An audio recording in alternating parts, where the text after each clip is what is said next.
When we're coaching people and we have a talent or staff that reports to us, it's really interesting when we have people say, well, this isn't really what I want to do. And I hear that comment all the time in my field. And I'll have leaders say, how do you coach someone who says that? How do you coach someone who says, I just want to do my job and go home? Well, for this video post, what we're going to focus on is when someone says, this isn't really what I want to do. We immediately, or I should say typically, what we want to do is go in, get into the conversation, convince them. And what happens is that can trigger a defensiveness. So when somebody says, this isn't really what I want to do, one of the great things you can do is look at that person and say, oh, well, first of all, thanks for sharing. What does that mean? And I just had this conversation. It's one of the reasons I'm doing this video post. And the person goes, well, what do you mean? I go, when you say this isn't really what you want to do, yet it's your job, what does that mean?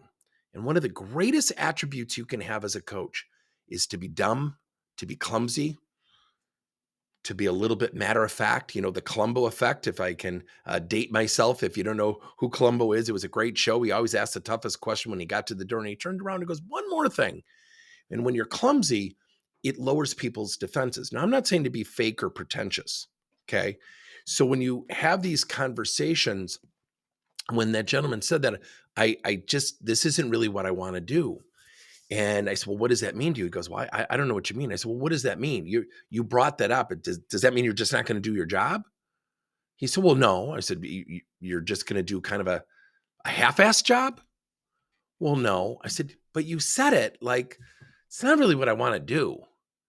I said, how do you think that maybe came off? And he said, well, probably not good. And I said, do you mind if I leave a thought with you? And before I do that, do you mind if I ask you, what do you specifically want to do? If you want to get people thinking, and this is where the key to questions come in, when a lot of time when we have questions such as, well, do you know what you want to do with your life? Do you? Are you? Well, no, not really. And they shut down. It's a rhetorical close-ended question. Now, if I say, do you, or what specifically, what are two things specifically, or what do you specifically want to do? What, open-ended, specifically triggers the brain to think specifically. Two, think of two things.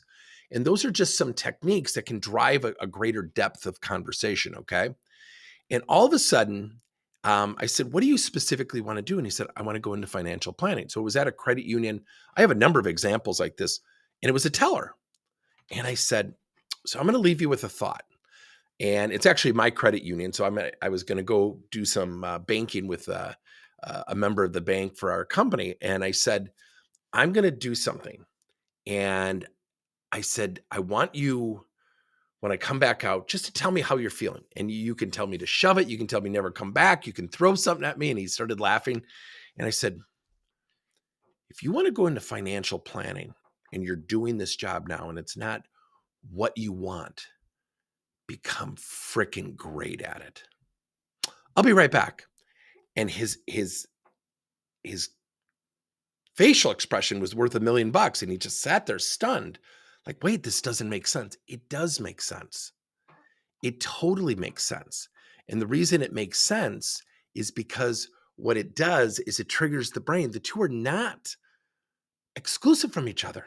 So I came back out and he said, yeah, that makes a lot of sense. I said, you're in a financial institution. Do you have wealth management here? Do you have financial planning here? He said, yeah. I said, do these people have contacts outside the credit union? Well, yeah. And I said, so you have the opportunity to network and get people saying, man, I'd go through a wall for this guy. He busted his butt as a teller. Phenomenal with customers. By the way, you got to be great with customers with financial planning, by the way. And he just sat there and he goes, wow. And I said, what if I told you you were separating the two?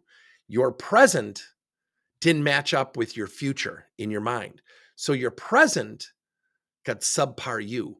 What if your present got freaking outstanding you? What would happen to your future? He said, wow. And all of a sudden, a couple times I go back in, he said, Tim, I get it. I get it. I'm having so much fun at work. I'm talking to people and people are now asking me, what do you want to do? I'm talking about my career. I said, It's different, isn't it? And it's a mindset shift. It's why we have to coach everybody. So remember what? Specific. If someone says, this isn't really what I want to do, don't fight them on it. Embrace it and say, what does that mean to you? Pull them in and you'll have great conversations. Let me know your thoughts on this.